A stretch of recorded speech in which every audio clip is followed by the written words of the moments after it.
দুনিয়া ভালোবাসলে আগলায় রাখে, আল্লাহ ভালোবাসলে মুসা নবীর মতো ছোট্ট অবস্থায় মা হারা করে নদীতে ভাসাই দেয়। বুঝতে পারছি কথা? সেজন্য মাথায় রাখবেন, মুমিন বান্দা যখন কষ্ট মুসিবত দেখে তখন তারা এই সময়টাকে সুবর্ণ সুযোগ হিসেবে কাজে লাগায়।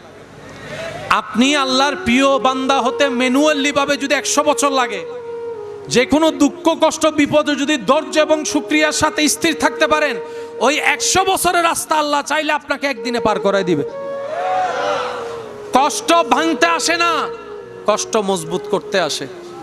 সেজন্য মাথায় রাখবেন, কেউ যদি আপনার দিকে পাথর নিক্ষেপ করে কষ্ট দেওয়ার জন্য, আপনি পাথরগুলাকে নিয়ে মনের মধ্যে জমাবেন না, আপনি পাথরগুলাকে নিয়ে নিচে জমাতে থাকবেন, নিচে জমাতে থাকবেন। এই পাথর জমতে জমতে যখন পাথরের একটা পাহাড় হয়ে যাবে, আপনি তাদের চাইতে অনেক উঁচুর মধ্যে চলে যাবেন, উচ্চ জায়গায় চলে যাবেন। আপনি পাথর নিয়ে মন খারাপ করছেন কেন? আরে সব চাইতে আল্লাহর সৃষ্টি জগতে শ্রেষ্ঠ হচ্ছে আল্লাহর নবী, নবী রহমাতুল-লিল। পৃথিবীতে এমন অনেক নাফরমান নাখান্দা মানুষ আছে যারা আমাদের নবী নিয়ে বদনাম করে, নবীর বিপক্ষে কথা বলে। তো যেখানে নবীর বিপক্ষে আছে সেখানে আপনার আমার বিপক্ষে থাকবে না কেন? আর কেন আশা করছেন সারা পৃথিবীর মানুষ আপনাকে ভালোবাসবে? কেন চাচ্ছেন আপনি এটা? আপনি কি সারা পৃথিবীর মানুষকে ভালোবাসতে পেরেছেন? তা আপনাকে কেন বাসবে? কমন বিষয়। এত টেনশন নেওয়ার দরকার? বলেন, এত টেনশন নেওয়ার দরকার? ধৈর্যের সাথে শুকরিয়ার সাথে আল্লাহর পথে নামাজের সিজদা ধরে রেখে যদি এগোতে পারেন, সততার সাথে স্বচ্ছতার সাথে, হাজার বন্ধ রাস্তা খুলে দিবেন আল্লাহ, ইজ্জতের ব্যবস্থা করে দিবেন আল্লাহ, অন্তরে অশান্তি মনকে শান্তি করে দিবেন কে? এগুলা কি মাথায় থাকবে ইনশাআল্লাহ? আল্লাহ কোরআনের মধ্যে বলছেন কি, ওয়ালা নাবলুওয়ান্নাকুম বিশাইইন মিনাল খাউফি ওয়াল জুই ওয়া নাকসিন মিনাল আমওয়ালি ওয়াল আনফুসি ওয়াস সামারাত। এবার আপনারা বলেন, আল্লাহ যদি কাউকে বলে আমি তোরে 5 দিন কষ্ট দিব, ধৈর্য ধরতে পারলে আজীবন জান্নাত দিব, আপনি 5 দিনের কষ্ট নিবেন নাকি নিবেন না? জোরে বলেন না। কারণ আপনি তখন মনরে বুঝ দিবেন, যাক 1 দিন 2 দিন এমনিও চলে যাবে, 5 দিনে না কোনো রকম একটু সয়ে যায়। ওই রমজানে যখন রোজা রাখে, দুপুর 2টা বাজে যখন খিদা লাগে, বাচ্চারা যখন খাবার জন্য, তখন মারা কি বলে? বলেন বলেন বলেন। চাও মার কথা শুনে মনের মধ্যে আশা দেওয়া আর একখানা, কিন্তু এখনো বাকি আছে কয় ঘন্টা? 4 ঘন্টারে মা বলছে একখানা, বাঁচিতেও গিয়ে একখানা। 5টা দিন যদি কষ্ট সহ্য করার বিনিময়ে জান্নাত দেয় আল্লাহ, নিবেন কি নিবেন না? বাস এই কনসেপ্টটা মাথায় রাখেন। নবী বলে, আমার উম্মতের ভিতরে কেউ যদি পেটের ব্যথার কষ্টে মারা যায়, আল্লাহ তাকে শাহাদতের মকাম ইজ্জত দান করবেন। আব্বু, কিসের ব্যথা? শুনি নাই, কিসের ব্যথা? পেটের ব্যথাও যদি কেউ মারা যায়, আল্লাহ তার সারা জীবনের গুনাহ মাফ করে দিবেন। আল্লাহ তাআলা তার জন্য হাসরের রাস্তা সহজ করে দিবেন। আল্লাহ তাআলা তার জন্য জান্নাতের দরজা খুলে দিবেন। যদি সে পেটের ব্যথা নিয়ে ধৈর্য এবং শুকরিয়ার সাথে ঈমানের সাথে দুনিয়ার থেকে বিদায় নেয়, দেখেন সে জান্নাত পাওয়া কত কঠিন ছিল, আল্লাহ দয়া করে পেটের ব্যথা সহ্য করাইয়া জাহান্নামের আযাব থেকে বাঁচাই দিয়েছেন। সেজন্য প্রত্যেকটা কষ্ট নিয়ামত। একটু আওয়াজ করে বলতে হবে, প্রত্যেকটা কষ্ট। আমি সবার আওয়াজ শুনতে পাইনি, একটু সবাই মিলে বলুন তো, প্রত্যেকটা কষ্ট, প্রত্যেকটা দুঃখ, প্রত্যেকটা মুসিবত। কারণ কষ্ট দুঃখ আপনাকে মজবুত করে। আপনি আজকে ভালো হতে চান, আপনার বিপদ বেড়ে যাবে। আপনি আজকে সৎ পথে চলতে চান, আপনার বন্ধু দুশ্মন হয়ে যাবে। আপনি যদি বলেন যে মানুষের উপকার করব, আমি আর কারো কোনো ক্ষতি করব না, দেখবেন রাস্তায় যাওয়ার সময় কিচ্ছু নাই, হঠাৎ করে গাড়ি একটা এসে আপনার খোঁচা মেরে চলে গেছে। আপনি আজকে থেকে চিন্তা করেন যে আমি 5 ওয়াক্ত নামাজ পড়বো, আপনি মসজিদে যাবেন, হতে পারে সবার জুতা আছে, আপনার জুতা নাই। এগুলো কেন হয়? মনে রাখবেন প্রিয় ভাইয়েরা, আমাদেরকে জান্নাত পেতে হবে, আল্লাহ এবং রসুলের দেওয়া বিধানের বাইরে যাওয়ার কোনো সুযোগ। তো কোনো মানুষ যখন আল্লাহর পথে আসে, তখন শয়তান বিভিন্ন বিপদ দিয়ে তাকে ঝামেলা করে। আল্লাহ তাআলা তাকিয়ে থাকে, আল্লাহ দেখে আমার বান্দা অটল থাকে কিনা, যে নিয়ত করছে সে নিয়তে অটল থাকতে পারে কিনা, আমার বান্দা যেভাবে চাচ্ছে সেটার উপর মন কষ্ট না নিয়ে টিকে থাকতে পারে কিনা। আল্লাহ তাকাই থাকে, আল্লাহ দেখে থাকে।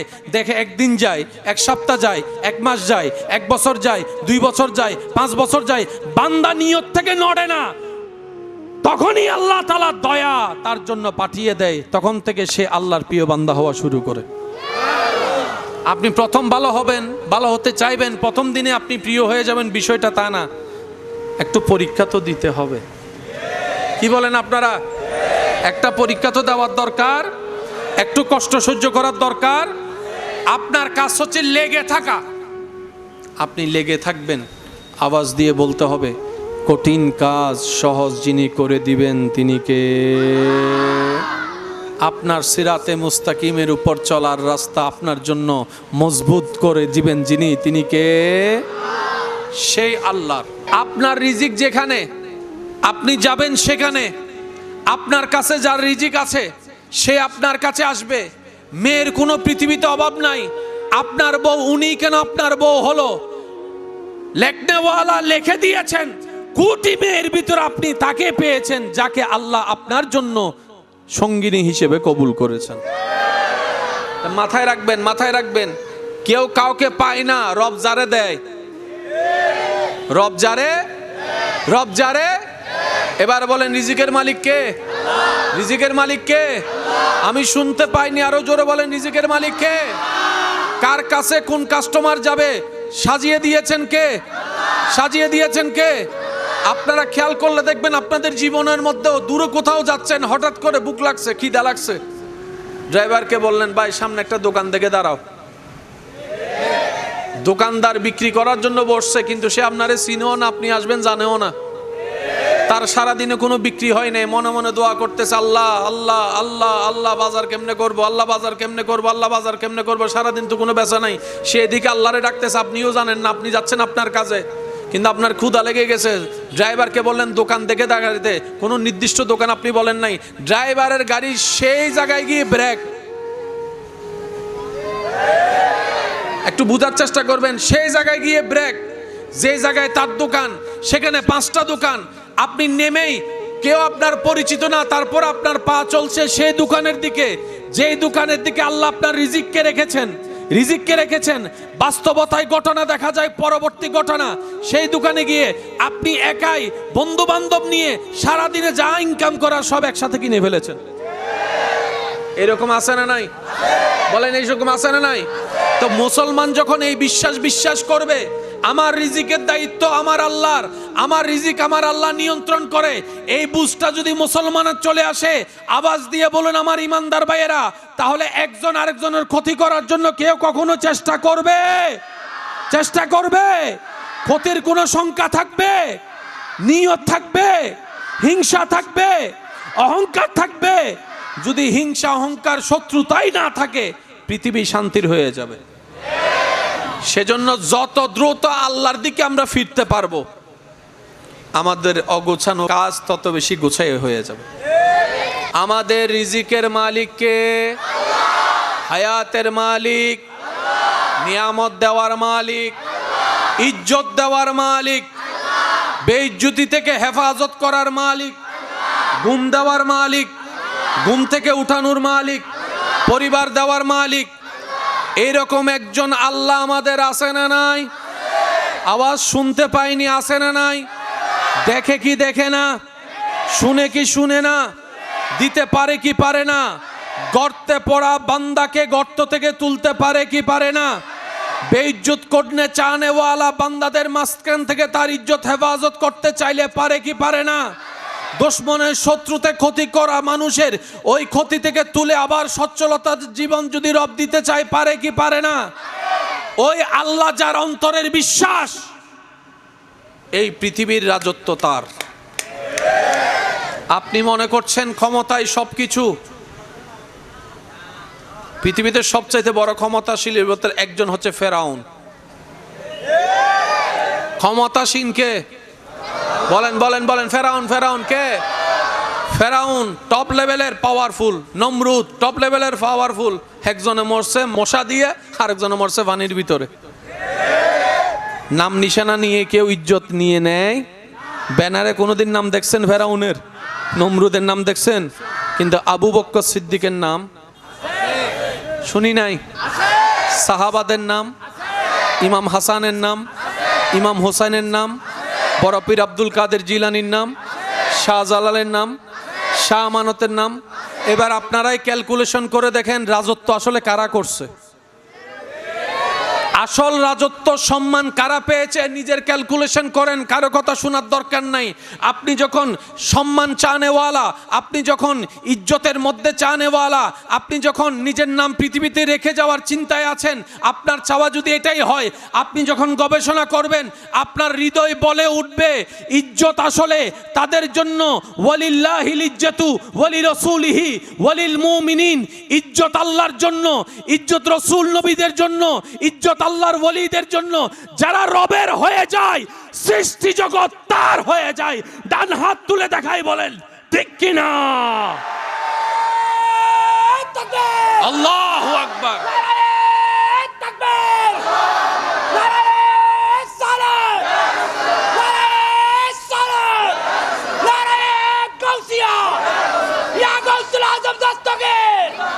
উচ্চ আওয়াজ একবার বলেন, উচ্চ আওয়াজ একবার বলেন মারহাবা, আরো জোরে বলেন মারহাবা।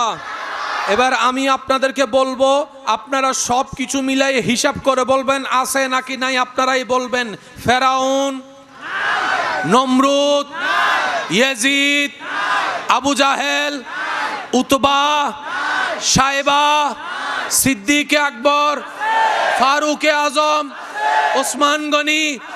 শুনতে পাইনি, আরো জোরে বলেন মৌলা আলী, মৌলা আলী, ইমাম হাসান, ইমাম হুসাইন, হযরত আবু হুরায়রা, হযরত আব্দুল্লাহ ইবনে উমর, হযরত ইমাম আবু হানিফা, হযরত ইমাম শাফি, ইমাম হাম্বল, ইমাম মালিক, হযরত শাহজালাল, হযরত শাহ ফরান, হযরত শাহ আমানত, নবী রাসূলগণ, সাহাবায়ে কেরাম, আহলে বায়ত, আউলিয়ায়ে কেরাম, নেককার বান্দা, নেককার বান্দা, আল্লাহর বন্ধু, আল্লাহর বন্ধু, আল্লাহর দুশমন। এবার আপনার সিদ্ধান্ত, আপনার যেদিকে মন চাই সেদিকে আপনি যান। যদি ওদিকে যান, মরার পরও বেঁচে থাকবেন, মানুষের হৃদয়ে আপনার গড় হবে, মানুষের হৃদয়ে আপনার গড় হবে। কথা বলতে হবে ঠিক কি না? মানুষের হৃদয়ে আপনার সম্মান হবে, মানুষের জবানে আপনার সুনাম হবে। দুনিয়ার নিয়ম হচ্ছে সামনে আসলে দেখতে না পারলেও নম নম বলে মাথায় তুলে রাখে, পিঠ পিছে গেলে জাত খানদান দোয়াই ফেলে, এমন গালাগালি করে যে মানুষ পৃথিবীতে আছে না নাই? আপনি মনে করছেন আপনাকে মাথায় তুলে রেখেছে, সুযোগ পেলে আপনার চেয়ারের একটা পায়া কাটতে সে দ্বিধাবোধ করবে না, কারণ চার পায়ায় চেয়ার দাঁড়িয়ে থাকে। এক পায়া কেটে গেলে, এক পায়া কেটে গেলে চেয়ারের অস্তিত্ব আর থাকে না, চেয়ারের অস্তিত্ব থাকে না। আল্লাহওয়ালা যারা, তারা হচ্ছে এমন শাহিনশা, এমন বাদশা, তাদের চেয়ার লাগে না, তারা যেখানে কদম রাখে আল্লাহ তাদেরকে সেখানেই বাদশাহী দান করে। আল্লাহু আকবার।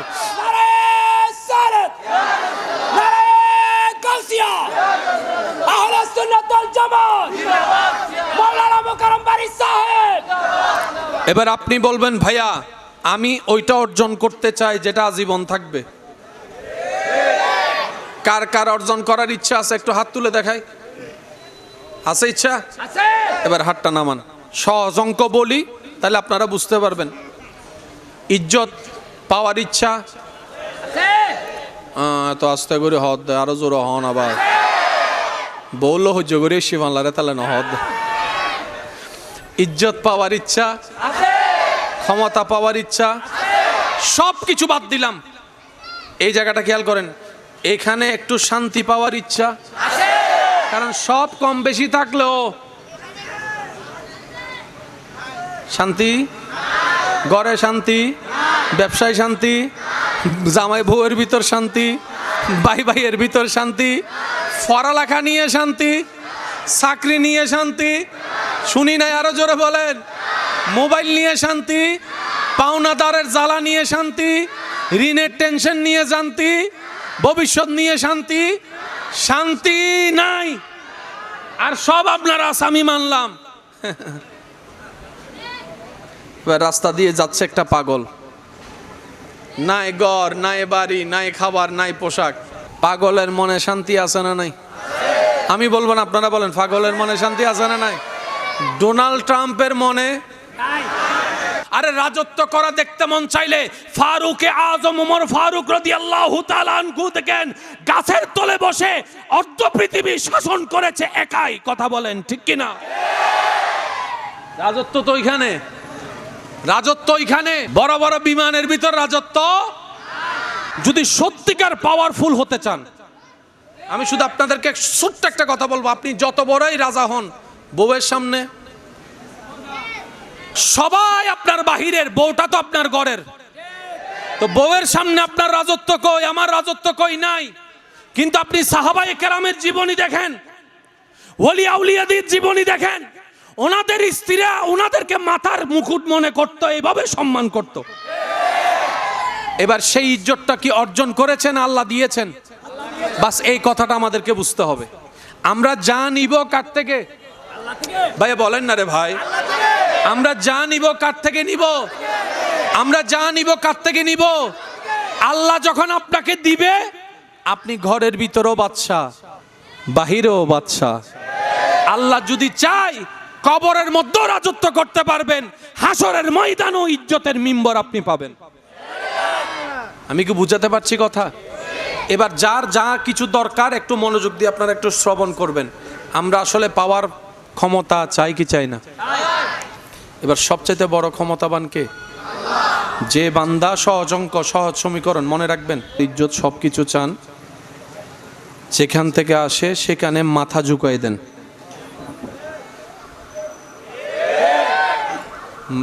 পুলিশ যখন কোনো আসামিকে গ্রেফতার করে কি বাঁধে? বলেন না, কি বাঁধে? গলা বাঁধে, পা বাঁধে না হাত বাঁধে? একটু খেয়াল করবেন। খেয়াল করছেন? এত কিছু থাকতে হাত বাঁধে কেন? আদালতের নিয়ম বানিয়েছেন, পিছনে তো কোনো একটা কারণ। হাত হচ্ছে শক্তির নিদর্শন। হাত মানি শক্তি, হাত মানি পাওয়ার, হাত মানি ক্ষমতা। আইনি যখন কাউকে গ্রেফতার করে, হাতটা বেঁধে প্রমাণ করে তোর কোনো ক্ষমতা নাই, তোর কোনো পাওয়ার নাই, তোর কোনো শক্তি নাই, তোর কোনো দাপট নাই। সেজন্য সিলিন্ডার করার সময় পা তুলে দেয় না, কি তুলে দেয়? হাত তুলে বলে যে আমার কোনো শক্তি, আমার কোনো পাওয়ার, আমি আর পালাবো, আমি আর পালাবো, আমি আর মারবো। এটা হচ্ছে সিলিন্ডার। মনে রাখবেন, আইনি ভাষা, কেউ যদি নিজের হাত সিলিন্ডার করে ফেলে, কেউ আর গুলি করার ক্ষমতা, এরপরও যদি কেউ গুলি করে আইনের মধ্যে সে আসামি হয়ে যাবে। সিলিন্ডার যেহেতু সে হাত তুলেছে, এই সিলিন্ডার করা, আত্মসমর্পণ করা, এটাই ঈমানের অংশ। আমার ভাইয়েরা, যদি আমরা একটু বোঝার চেষ্টা করি, মুসলমান কাকে বলে?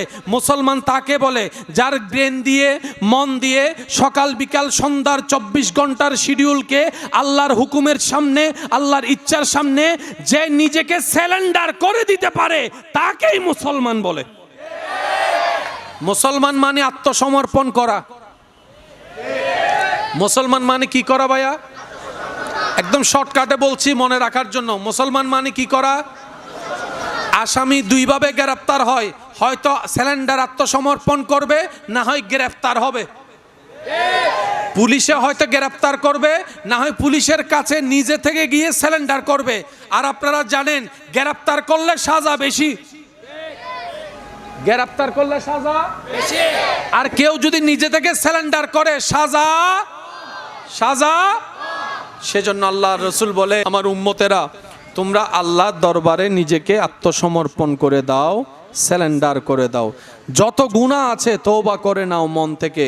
আমার আল্লাহ দয়া করে, ইন্নাল্লাহা ইয়াগফিরুজ যুনুবা জামিয়া।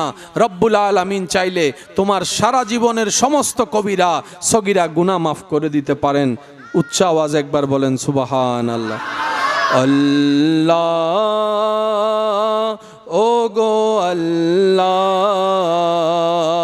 ক্ষমা করে দাও, মাফ করে দাও। সবাই কি আওয়াজে আল্লাহ, ও গো আল্লাহ, ক্ষমা করে দাও মাফ। জীবন মুদের যতদিন থাকিবে, সুপথে চালাও মাফ করে দাও আল্লাহ। ও গো আল্লাহ ক্ষমা করে দাও। দেখি সবাই মিলে পড়লে শুনতে কেমন লাগে, একটু শুনতে চাই। আল্লাহ ও গো আল্লাহ ক্ষমা করে দাও। জীবন মুদের যতদিন থাকিবে, সুপথে চালাও মাফ করে দাও আল্লাহ। ও গো আল্লাহ ক্ষমা করে দাও। মোহাব্বতের আওয়াজ একবার আমার নবীর উম্মতেরা প্রেমিকরা উচ্চ আওয়াজ একবার বলেন মারহাবা।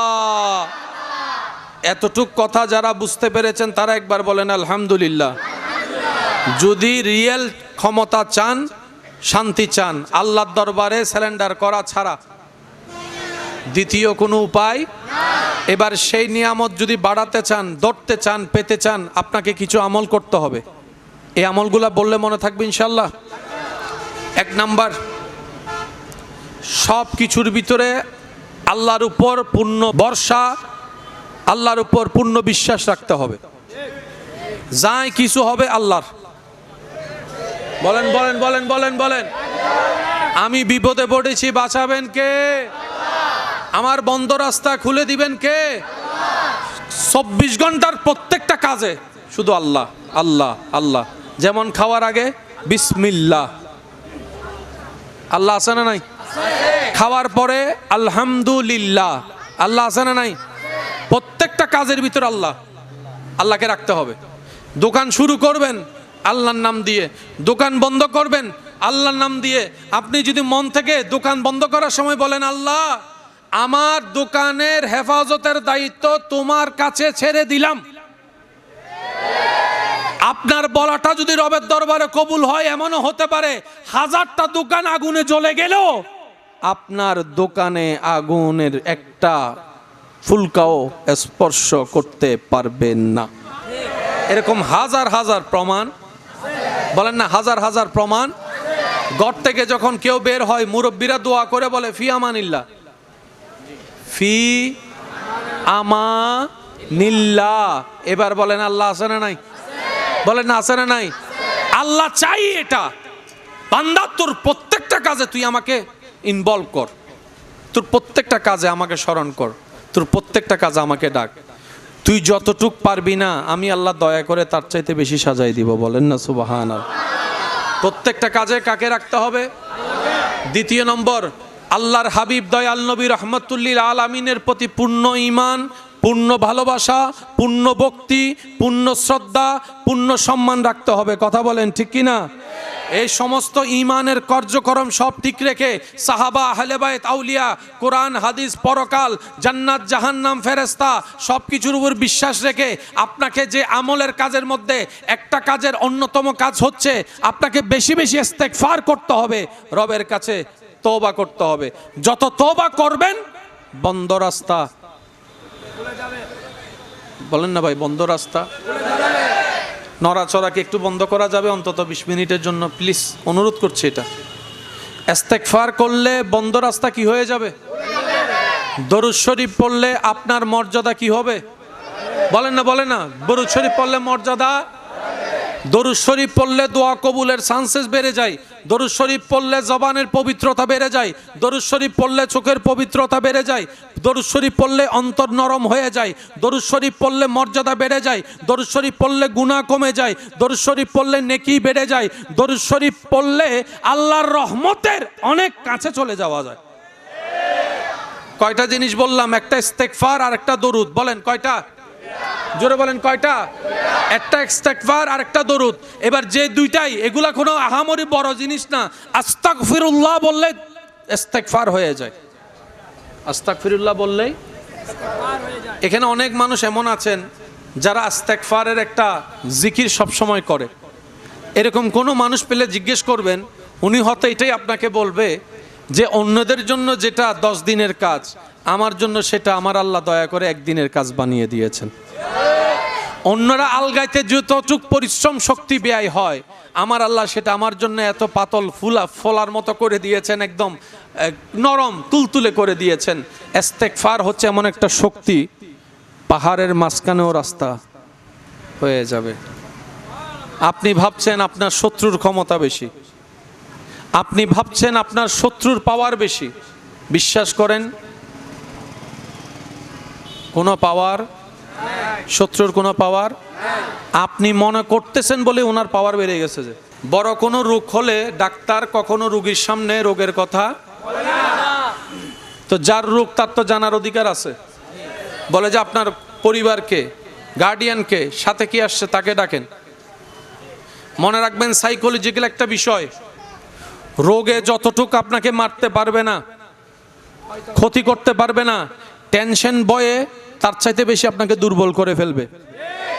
সেজন্য রুগীদেরকে দেখবেন যারা কোমাতে থাকে, যারা আইসিইউতে থাকে, অনেক দেশে এমন পর্যন্ত আছে কিছু কিছু গ্লাভস দিয়ে রুগীর হাতের উপর এমনি করে রাখা হয়, তার তো চোখ বন্ধ, তেমন বুঝ আসে না, কিন্তু সে যখন হাতের উপর হাত দেখে তার মনে হয় যে আমার আত্মীয়, আমার আপনজনেরা আমার হাত ধরে রেখেছে।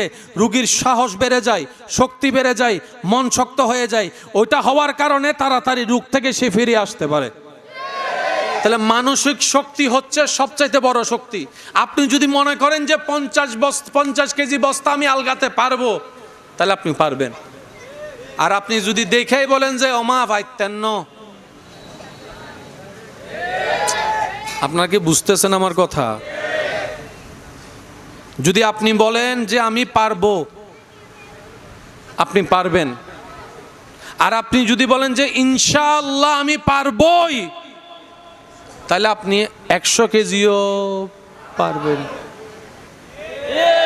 কারণ একে আপনার শক্তি, ইনশাআল্লাহ বলে আপনি আল্লাহর দয়াকেও সাথে নিয়েছেন।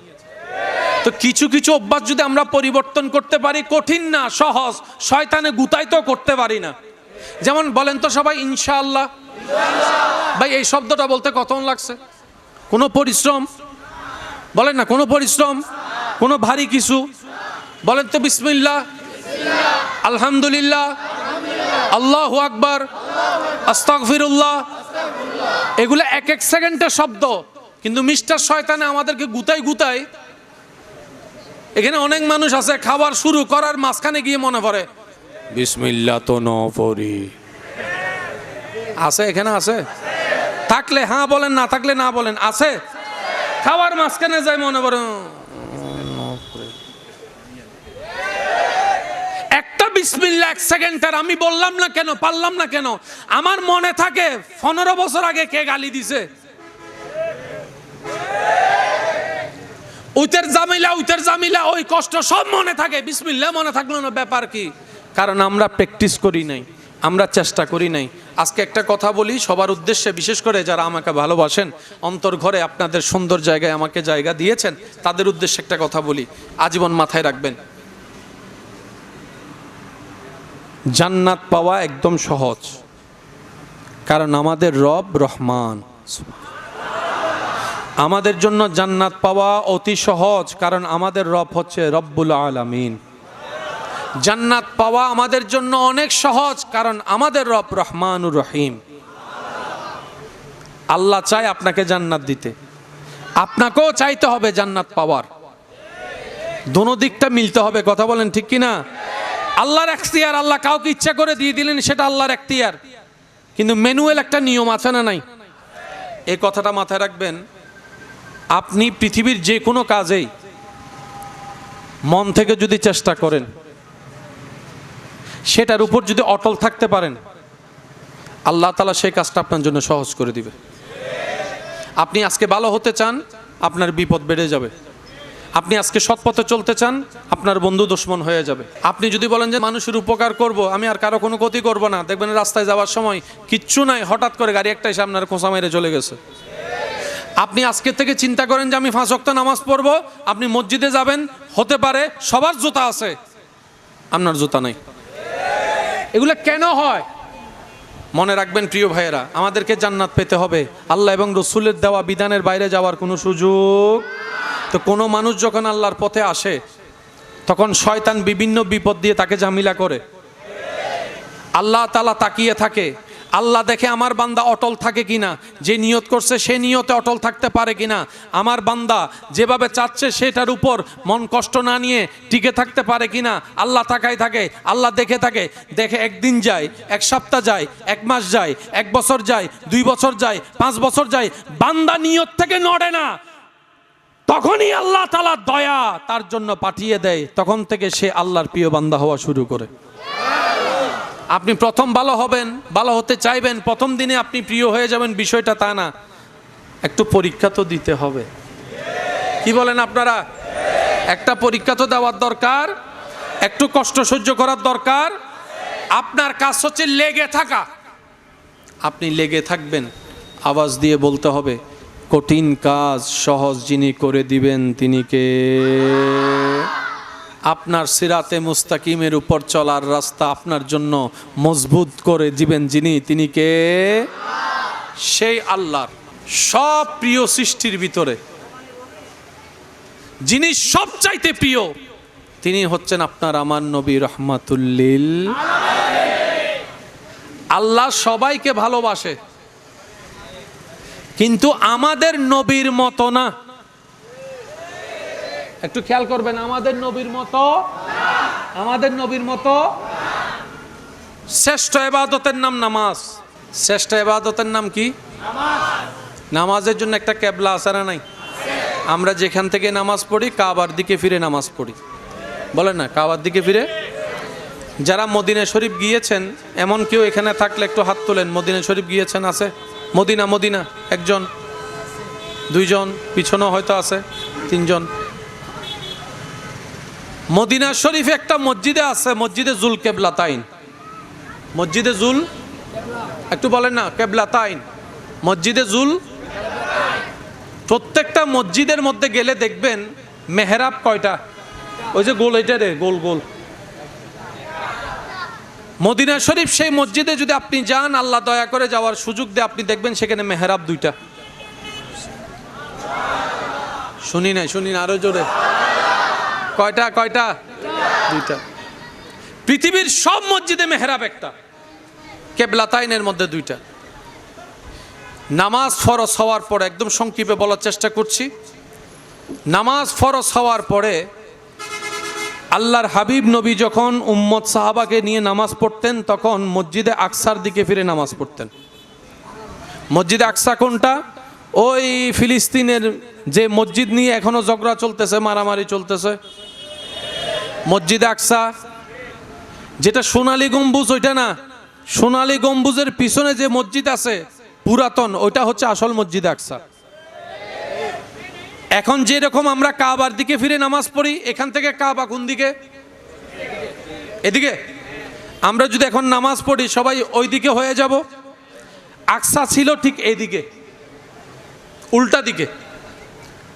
17 মাস প্রায় আমাদের নবী সাহাবারা এদিকে ফিরে নামাজ পড়তেন। বলেন না, আরো জোরে। 17 মাস প্রায় নামাজ পড়তেন আকসার দিকে, কাবার উল্টা। একদিন নামাজের সময় আল্লাহর হাবিব দয়াল নবী রহমাতুল্লিল আলামিন নামাজ অবস্থায় বারবার আসমানের দিকে তাকাচ্ছেন। নামাজ অবস্থায় আমাদের নবী কোন দিকে তাকাচ্ছেন? আপনি আমি নামাজ অবস্থায় যদি মাথায় রাখবেন, নামাজ অবস্থায় যদি আপনি আমি নামাজ শেষ হন না, নামাজ আপনি আমি যদি কাবার ডিরেকশন থেকে এই সিনা যদি ঘুরাই ফেলি,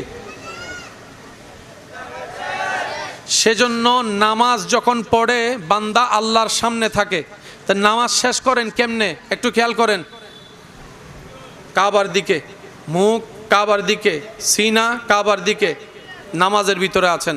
নামাজ শেষ করেন কিভাবে দেখেন, ডাইরেকশন আছে, নামাজ আছে। আসসালামু আলাইকুম ওয়া রাহমাতুল্লাহ।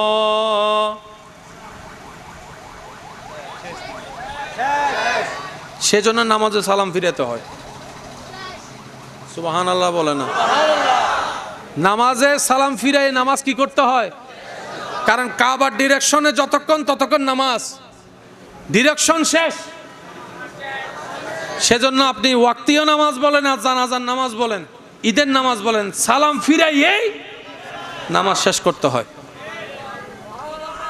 আমি কি বুঝাতে পারছি কথা? আরে দিদেল কোনটা, মাশাআল্লাহ, আল্লাহ কবুল করুক, আমিন। ইল্লে কিপটে মানুষ আমি জীবন ন দেখি আওয়াজও দনদ আর কেন জোর হন আওয়াজে আমিন। ওই মসজিদের মধ্যে মেহরাব কয়টা? একটা কাবার দিকে আর একটা আকসার দিকে। 17 মাস প্রায় নবীজি নামাজ পড়ছেন আকসার দিকে। নামাজ অবস্থায় আপনার আমার নবী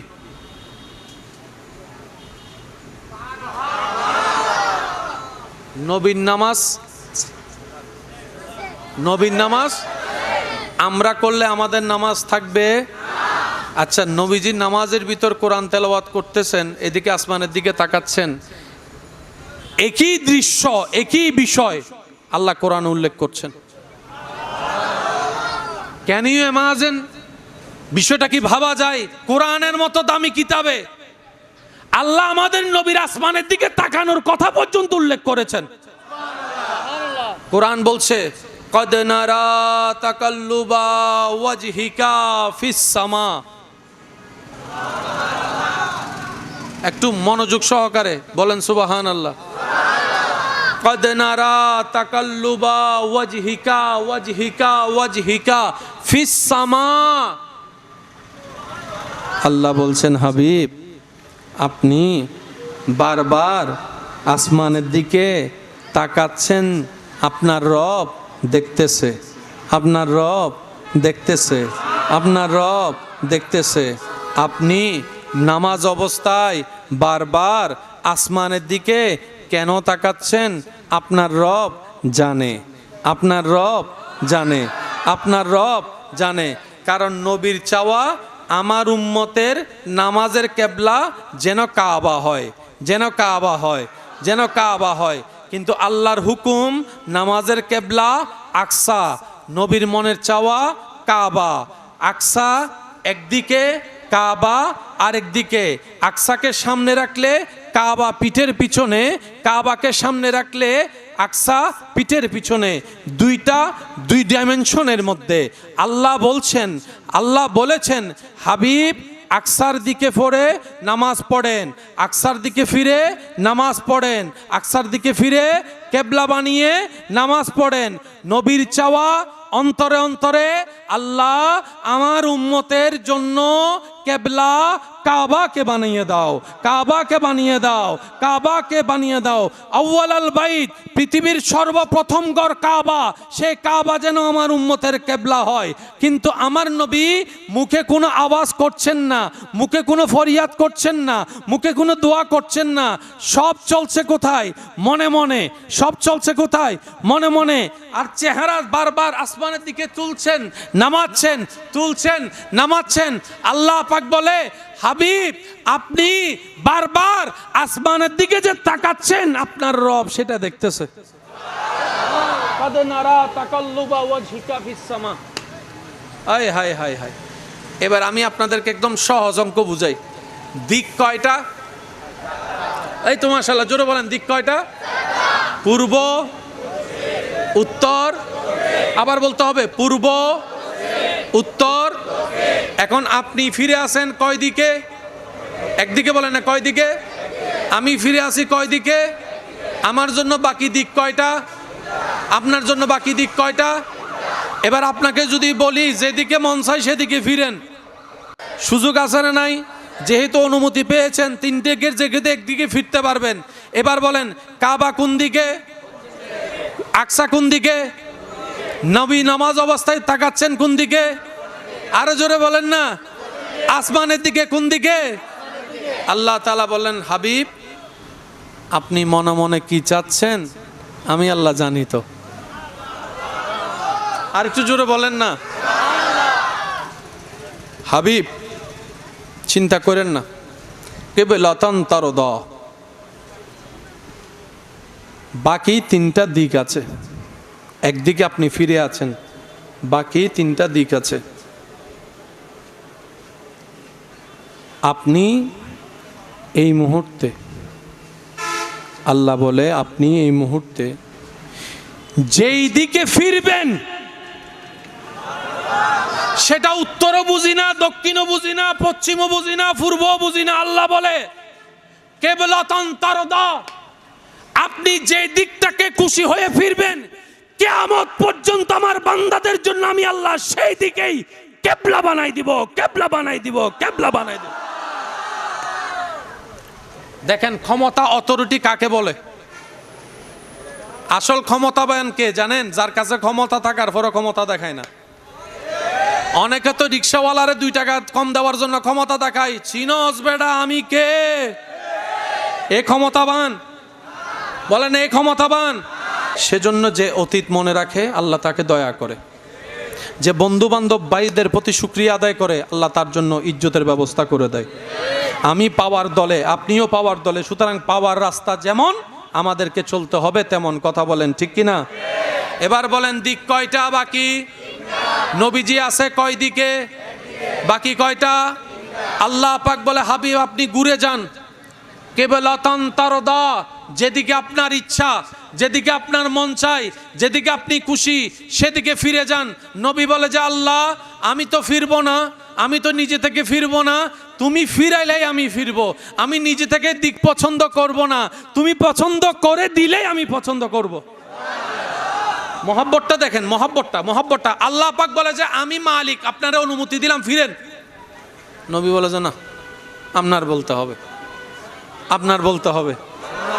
ওয়ামা ইউনতিকু আনিল হাওয়ায়ে ইন হুয়া ইল্লা ওয়াহয়ুন ইউহা।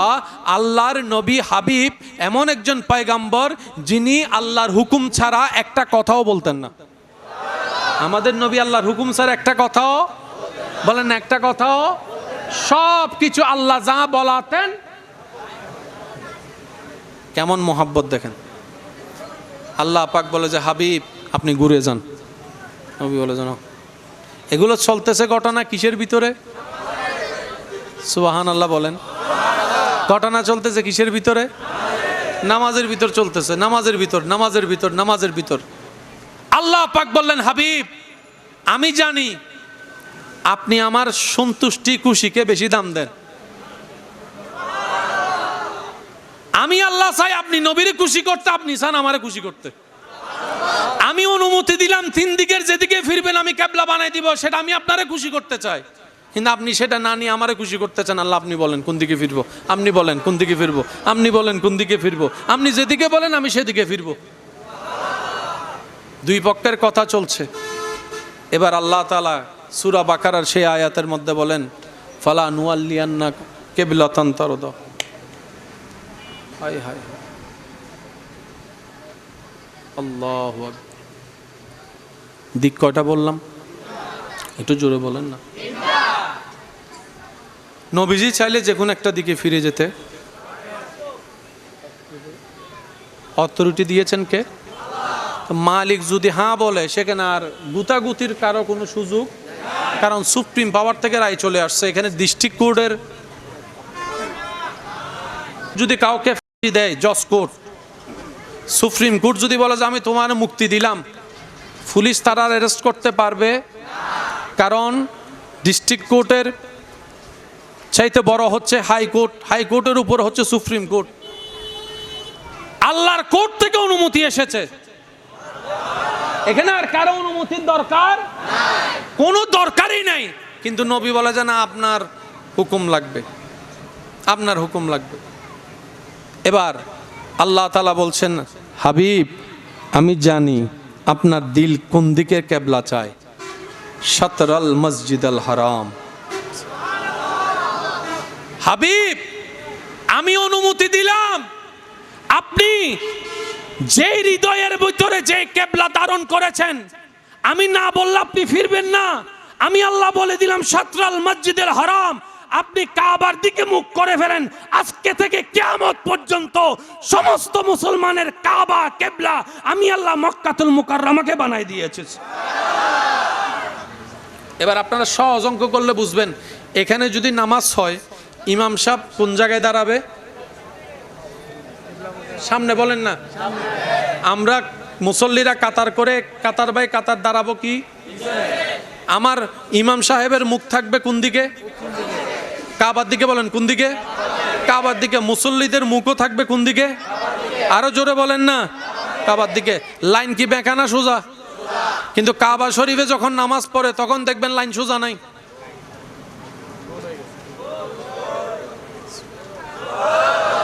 পৃথিবীর সমস্ত মসজিদে কাতার সোজা, আর যেই মসজিদকে সামনে রেখে নামাজ সে কাবার গেলে কাতার। এখানে নামাজ কাতার সোজা না করলে নামাজ হবে না, আর ওইখানে কাতার সোজা করলে নামাজ হবে না, কাতার গোল করতে হবে। এই কাবা একটু খেয়াল করবেন, কাবা। এবার এখানে নিয়মে যদি আমরা দাঁড়াই, এদিকের মানুষ আর কাবা পাবে না। বুঝাতে পারছি? এই দেখেন, এই কাবা পেয়েছে, কাবা পেয়েছে, কাবা পেয়েছে, আর পাবে না। কিন্তু গোল করে দাঁড়াইলে সবাই কাবা পাবে। সবাই গোল করে দাঁড়ালে কাবা, আর কাবা সামনে ডিরেকশনে না থাকলে নামাজির নামাজ হবে। এবার বলেন জান্নাতের চাবি কি? জোরে বলেন না। আল্লাহর নৈকট্য পাওয়ার মাধ্যম কি? গুনাহ মাফ হওয়ার অন্যতম একটা মাধ্যমের নাম কি? ইন্নাস সালাতা তানহা আনিল ফাহশাই ওয়াল মুনকার, খারাপ থেকে ভালো হওয়ার মাধ্যমের অন্যতম মাধ্যমের নাম কি? আরো জোরে বলেন। সওয়াবের পাহাড় বানানোর মাধ্যমের নাম কি? আল্লাহর নৈকট্য পাওয়ার মাধ্যমের নাম কি? আসসালাতু মিরাজুল মুমিনিন, স্পেশাল দয়া পাওয়ার মাধ্যমের নাম কি? 5 ওয়াক্ত যেটা পড়া হয় সেটার নাম কি? আরো জোরে বলেন না। আফজালুল ইবাদত, ইবাদতের মধ্যে শ্রেষ্ঠ বলা হয় কি কে? আরো জোরে বলেন। সেই নামাজের জন্য কেবলার দরকার আছে না নাই? কেবলা ছাড়া নামাজ, ওই নামাজের কেবলা আল্লাহ বানিয়েছেন আপনার আমার নবীর সন্তুষ্টির কেবলা।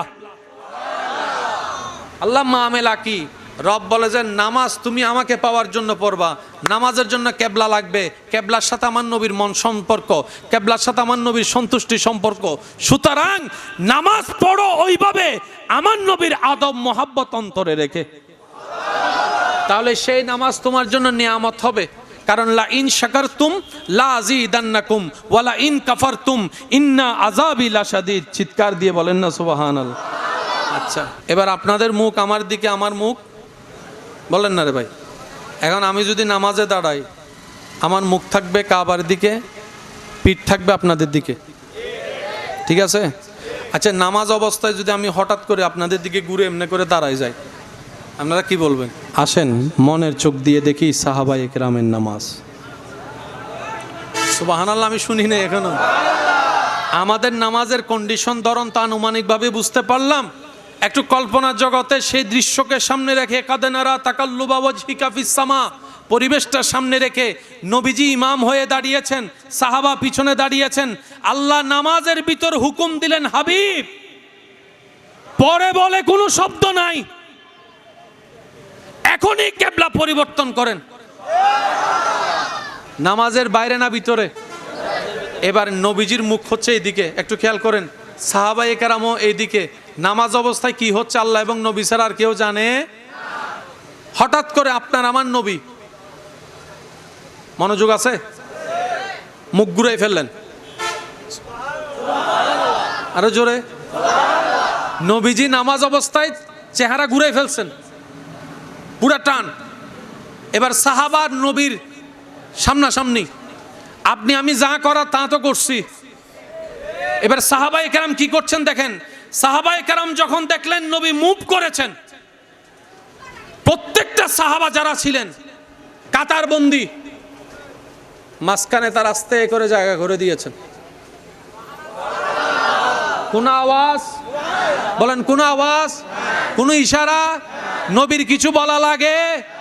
সাহাবায়ে কেরাম রাস্তা করে দিয়েছেন, নবীর শান অনুযায়ী সামনে চলে গিয়েছেন। সাহাবায়ে কেরাম আবার এভাবে মুখ ঘুরে ফেলেছেন, 2 রাকাত ওই দিকে করেছেন, 2 রাকাত কাবার দিকে করেছেন। ও সাহাবায়ে কেরাম, আপনারা একটু প্রশ্ন করবেন না? সাহাবায়ে কেরাম বলে, নবী যেহেতু ঘুরেছেন, নিশ্চয়ই কোনো কাহিনী ঘটনা, ওগুলা বুঝার মতো জ্ঞান আমাদের নাই। আমার নবী যা করবে আমরা সাহাবায়ে কেরাম সেটাই লাব্বাইক বলে কবুল করে নিব। নবী বলেছেন আল্লাহ এক, আমরা না দেখে বিশ্বাস করেছি। নবী বলেছেন হাজা কালামুল্লাহ, কোরআনুল করিম, আমরা সাহাবায়ে কেরাম বিশ্বাস করেছি। নবী বলেছেন পুলসিরাত চুলের চাইতে চিকুন, আমাদের বিবেক প্রশ্ন করে নাই কিভাবে একটা চুলের চাইতে চিকুনের উপর দাঁড়ানো যায়, প্রশ্ন করে নাই, আমরা মেনে নিয়েছি। আমার না, আমরা মেনে নিয়েছি, বিশ্বাস করেছি। সুবহানাল্লাহ। নবী বলেছেন জান্নাত আছে, আমরা মেনে নিয়েছি। নবী বলছেন জাহান্নাম আছে, আমরা স্বীকার করে নিয়েছি। নবী বলছেন তাকদীর আছে, আমরা মেনে নিয়েছি। নবী যা হ্যাঁ বলবে আমরা সেখানে হ্যাঁ, নবী যা না বলবে আমরা সেখানে না। চিৎকার দিয়ে বলেন না সুবহানাল্লাহ। আর একটু জোরে বলতে হবে সুবহানাল্লাহ। আল্লাহ যদি কখনো আপনাদেরকে নিয়ে আয় মসজিদে জুলকেবলাতাইনে যাবেন, কারণ কিছু জিনিস সচক্ষে দেখার দরকার, তাহলে ঈমানটা আরো মজবুত হবে। ভাই বলেন না রে ভাই, ঈমানটা আরো কি হবে? কাবা শরীফ টিভিতে দেখছেন? কাবা শরীফ টিভিতে দেখছেন? আচ্ছা, কাবা শরীফের দরজা আছে না নাই? দরজা বরাবর সামনে একটা সোনালী, দূর থেকে একটু মানুষের মতো লাগে যে, দেখছেন? ওই যে সোনালী একটা গম্বুজের মতো আছে, মাকামে ইব্রাহিম। বলেন মাকামে। যে পাথরের উপর দাঁড়িয়ে আল্লাহর হুকুমে নবী ইব্রাহিম আলাইহিস সালাম কাবা পুনর্নির্মাণ করেছিলেন, ওই পাথরটা ওইখানে। সুবহানাল্লাহ। এত আস্তে করে সুবহানাল্লাহ।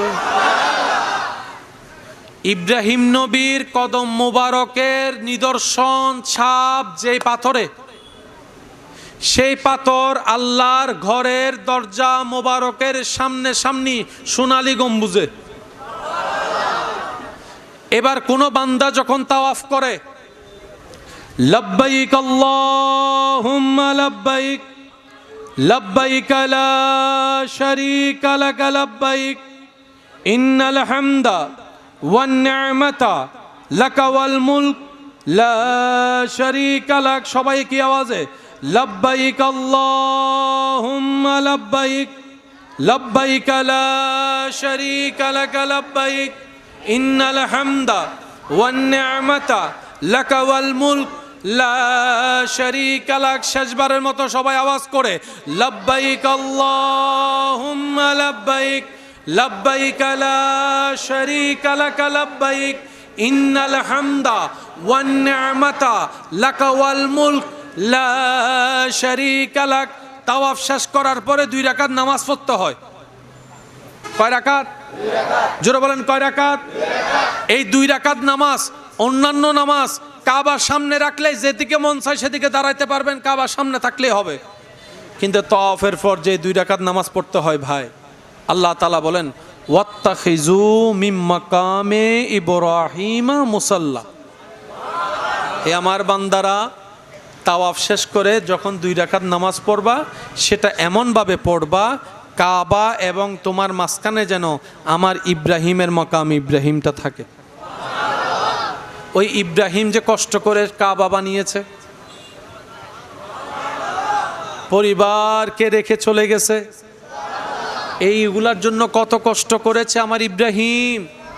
আল্লাহ পাক বলে আমার ইব্রাহিমের সেই শুকরিয়াটা তোমরা মনে রাখিও, শুকরিয়াটা তাজিমের সাথে তোমরা মনে রাখিও। 2 রাকাত নফল নামাজ পড়তে হয় ওই মাকাম ইব্রাহিমকে সামনে রেখে, কাবাকে সামনে রেখে। বলেন না সুবহান। আল্লাহ তাআলা আমাদেরকে কি শিক্ষা দিচ্ছেন? আদব শিক্ষা দিচ্ছেন। আল্লাহ আমাদেরকে শুকরিয়া শিক্ষা দিচ্ছেন। আল্লাহ আমাদেরকে মহাব্বত শিক্ষা দিচ্ছেন। কথা বলেন ঠিক কিনা? আর একটু জোরে বলতে হবে ঠিক কিনা?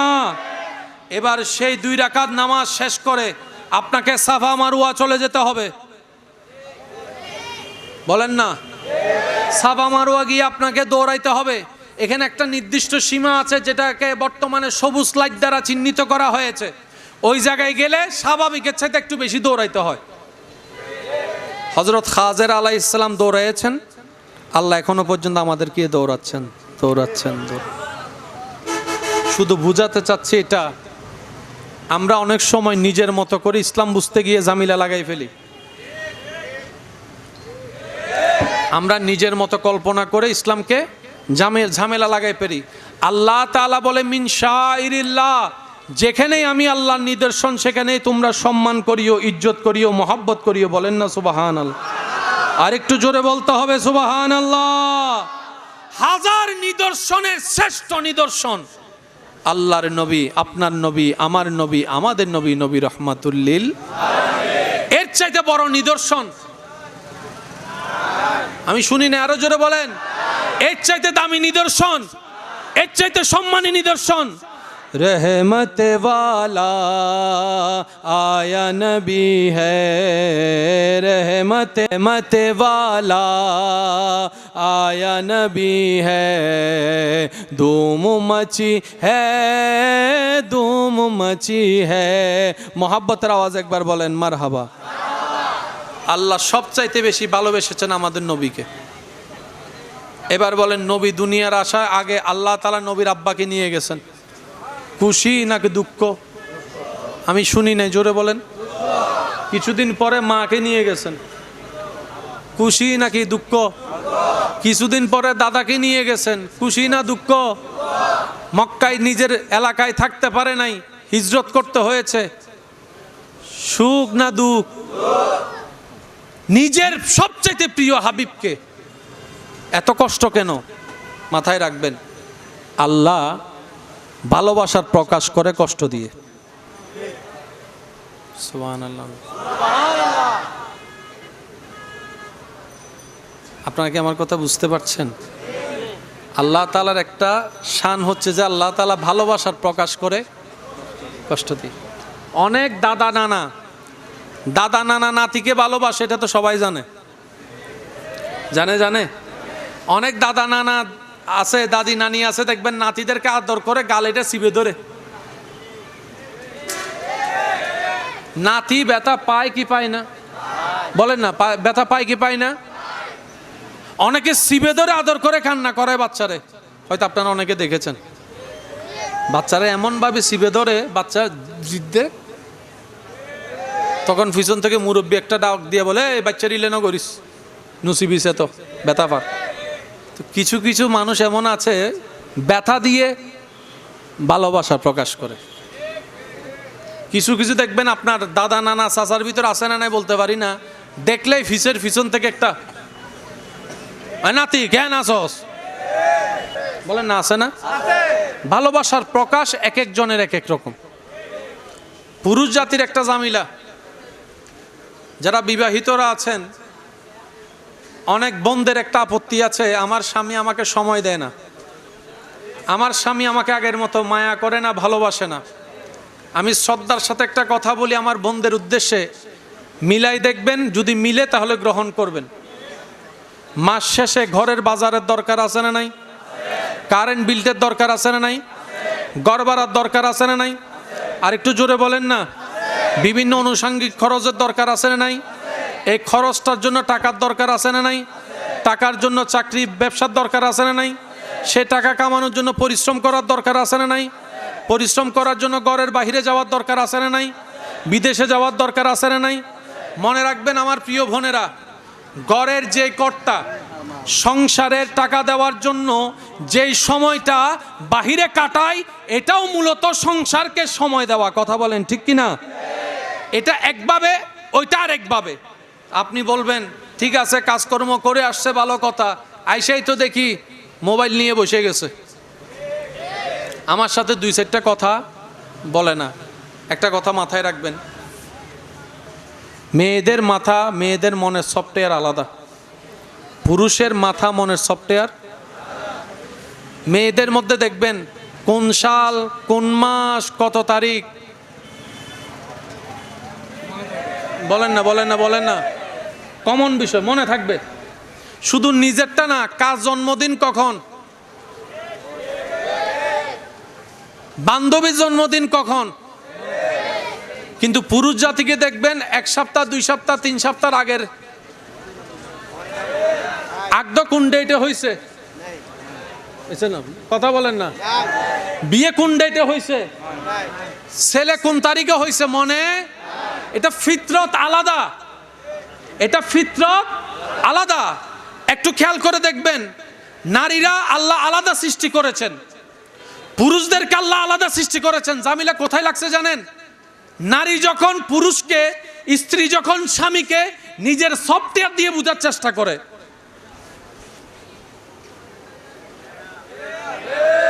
পুরুষ যখন নিজের সফটওয়্যার দিয়ে বউকে বোঝার চেষ্টা করে, সেজন্য যে সফটওয়্যারকে বোঝার চেষ্টা করবেন সে সফটওয়্যার দিয়েই সফটওয়্যারকে বোঝার চেষ্টা করবেন।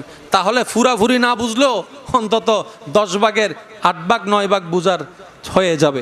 কথা বলেন ঠিক কি না? আমরা বললাম না কিছুক্ষণ আগে, আমরা সব কিছু নিজের মতো করে কন্ট্রোল করতে চাই, শেষ পর্যন্ত কি হয়, খাজনা বাজনা হয়ে যায়, আমও যায় সালাও যায়। কথা বলেন ঠিক কি না? কন্ট্রোল করতে হবে আল্লাহ এবং রসুলের দেওয়া নিয়মে, তাহলে আপনার আমার জন্য দুনিয়া সহজ করে দিবেন। তিনি কে? আরেকটু জোরে বলেন, তিনি কে? আমরা দুনিয়াতে শান্তি চাই কি চাই না? ইজ্জত চাই কি চাই না? এবার কথাটা মনোযোগ দিয়ে শ্রবণ করবেন। আমি শেষ কথায় চলে আসলাম, অল্প কিছুক্ষণের মধ্যেই আমি আপনাদের থেকে বিদায় নিচ্ছি, একটু মনোযোগ। বাবা একটু আস্তে। আল্লাহ যাকে ভালোবাসে তাকে কষ্ট দেয় বেশি। দুনিয়া ভালোবাসলে ফুল দেয়, আল্লাহ ভালোবাসলে ইব্রাহিম নবীর মতো আগুনে ফেলে। সুবহানাল্লাহ বলেন, আরেকটু জোরে বলেন। দুনিয়া ভালোবাসলে আগলায় রাখে,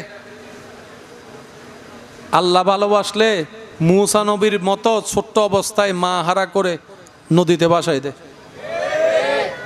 বুঝতে পারছি কথা? সেজন্য মাথায় রাখবেন, মুমিন বান্দা যখন কষ্ট মুসিবত দেখে তখন তারা এই সময়টাকে সুবর্ণ সুযোগ হিসেবে কাজে লাগায়।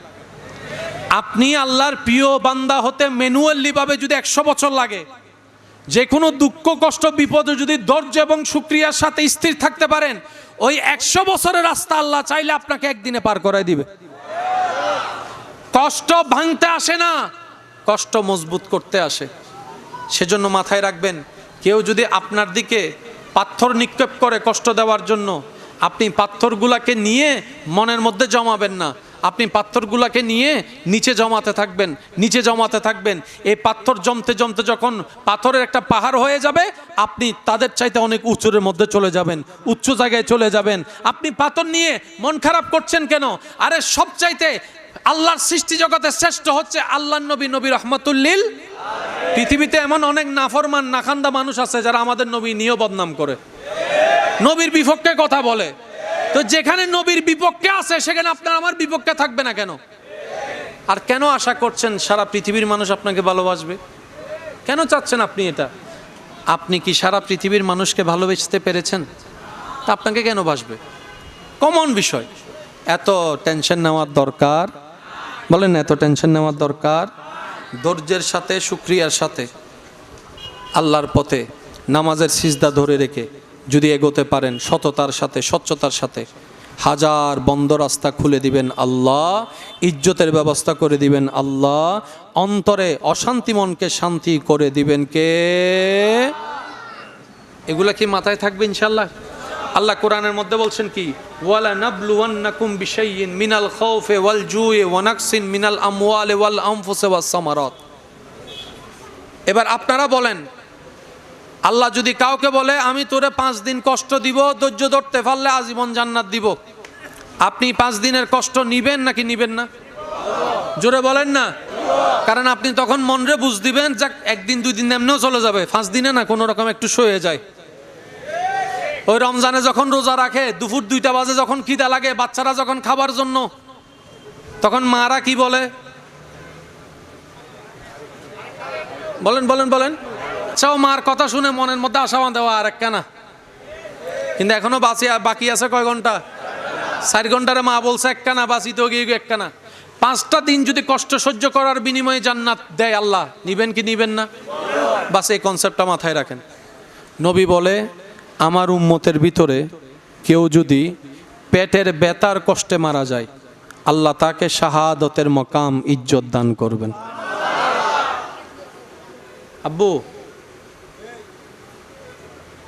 কিসের ব্যথা? শুনি নাই, কিসের ব্যথা? পেটের ব্যথাও যদি কেউ মারা যায়, আল্লাহ তার সারা জীবনের গুনাহ মাফ করে দিবেন। আল্লাহ তাআলা তার জন্য হাসরের রাস্তা সহজ করে দিবেন। আল্লাহ তাআলা তার জন্য জান্নাতের দরজা খুলে দিবেন। যদি সে পেটের ব্যথা নিয়ে ধৈর্য এবং শুকরিয়ার সাথে, ঈমানের সাথে দুনিয়ার থেকে বিদায় নেয়, দেখেন সে জান্নাত পাওয়া কত কঠিন ছিল। আল্লাহ দয়া করে পেটের ব্যথা সহ্য করাইয়া জাহান্নামের আযাব থেকে বাঁচাই দিয়েছেন। সেজন্য প্রত্যেকটা কষ্ট নিয়ামত। একটু আওয়াজ করে বলতে হবে, প্রত্যেকটা কষ্ট। আমি সবার আওয়াজ শুনতে পাইনি, একটু সবাই মিলে বলুন তো, প্রত্যেকটা কষ্ট, প্রত্যেকটা দুঃখ, প্রত্যেকটা মুসিবত। কারণ কষ্ট দুঃখ আপনাকে মজবুত করে। ঘর বানাইতে যদি চান টাকা দিয়ে, তাহলে ঘর থেকে বের হতেই হবে। ঘর থেকে বের না হলে কখনো নতুন ঘর, বলেন না, নতুন ঘর নতুন ঘর হবেই যখন আপনি ঘর থেকে বের হওয়ার মায়া ত্যাগ করতে পারবেন। আপনি যখন ঘরের মায়া ত্যাগ করে বাইরে যেতে পারবেন, তখন এই নতুন ঘর হওয়ার সম্ভাবনা। অনেক প্রবাসী ভাইরা দেখবেন যাওয়ার সময় ভাঙ্গা ঘর, আল্লাহর রহমতে 4-5 বছরে ও অক্লান্ত পরিশ্রম করে এখন 2তলা 4তলা বিল্ডিং বানাই ফেলছে। বলেন আছে না নাই? সেজন্য বেশি অস্থির হওয়ার কোনো দরকার, আমাদের একজন মালিক। শেষ কথা বলে বিদায় নিচ্ছি। নবী বলছেন, হে আমার উম্মত, যখন তোমরা নামাজ পড়ো, আমি নবীর চোখ শীতল হয়, অন্তর শান্তি হয়। আরেকটু জোরে বলেন। আমার অনেক ভাইয়ের এখানে আছেন, হাজার ব্যস্ততার ভিতর নামাজ ঠিকই পড়ে ফেলে। আপনার জানা শোনার মধ্যে এরকম অনেক ব্যবসা করে আর চাকরি করে, নামাজ কিন্তু ঠিকই, এরকম অনেকেই আছে। সে পারে কে এইভাবে জানেন? তিনি পারেন কিভাবে?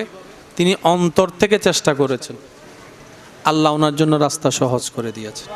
তা আমি অনুরোধ করব, হাজার ব্যস্ততার ভিতরে আপন রবের দরবারে মাথা ঝুঁকিয়ে সম্মান অর্জনের সুযোগটা যেন আমরা না হারাই। আপন রবের দরবারে মন থেকে সিজদা দিয়ে দিয়ে যে ইজ্জত পাবো, সেই ইজ্জত পাওয়ার রাস্তা যেন আমরা না হারাই। আমরা কি পারবো ইনশাআল্লাহ? বলেন, আমরা পারবো ইনশাআল্লাহ? চেষ্টা করব ইনশাআল্লাহ। বড়দেরকে সম্মান, ছোটদেরকে ইজ্জত, মায়া মহাব্বত করার চেষ্টা করব। সবাই আওয়াজ করে বলেন ইনশা, জোরে বলেন ইনশা। কাউকে কারো হক নষ্ট করব, 2 নম্বরের সাথে থাকব, প্রতারণার সাথে থাকব, কারো হক নিয়ে টানা হিচড়া করব, পারতে বর কাউকে মুখের কথায় কষ্ট দিব, হাত দিয়ে আঘাত দিব। আমরা যত সম্ভব অন্যায় অপরাধ থেকে বেঁচে থাকার চেষ্টা করব। সবাই বলেন ইনশা। আরো একটু জোরে বলেন ইনশা। সর্বোচ্চ মা বাবা সেবা করার চেষ্টা করব। মা বাবা আপনারে ভালোবাসুক আর না বাসুক, আপনি দিয়ে যায়। অনেক ছেলে জীবনে এমন ঘটনা আছে, আজীবন সে করে যায় যখন অন্যরা কেউ করার ক্ষমতা ছিল না। যখন অন্যরা কামানো শিখছে, যে এতদিন করছে তারা কেউ খবর নেয় না। একটু জোরে বলেন না রে ভাই। যে এক সময় সংসারের হাল ধরছে, যখন কেউ হাল ধরার মতো ছিল, এমন অনেক ভাইয়েরা আছেন নিজে না পড়ে ভাইদেরকে পড়াইছেন। আছে না নাই? নিজে পড়ালেখা থেকে সরে এসে ভাইদেরকে পড়াইছেন। নিজে পরিশ্রম করেছেন, ভাইদেরকে ছায়ার ভিতরে রেখেছেন। কিন্তু এক সময় পরিস্থিতি এমন যে তাকেও খেয়াল রাখার কোনো মানুষ, কারণ এটা দুনিয়া। মনে রাখবেন প্রিয় ভাইয়েরা, উপকার করলে খুশি হয় কে? বাস আমাদের জন্য এতটুকুই যথেষ্ট।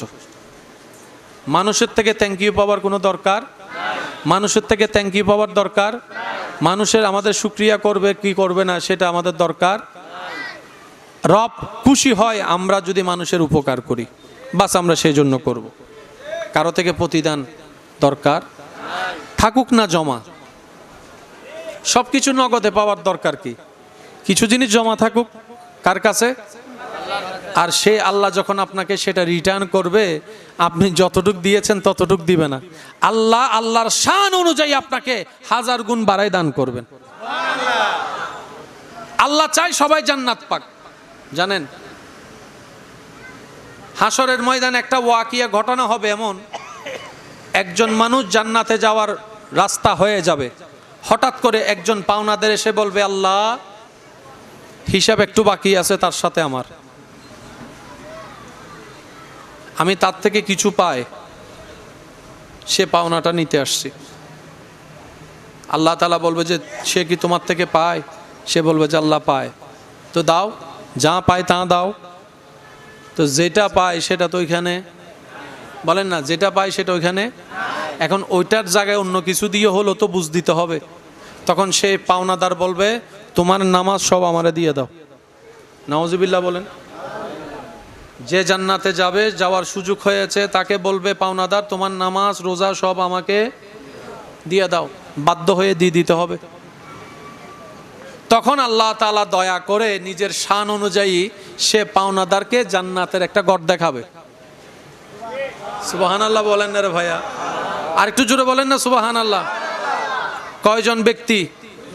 একজন পাওনাদার, আরেকজন হচ্ছে যার থেকে পায়।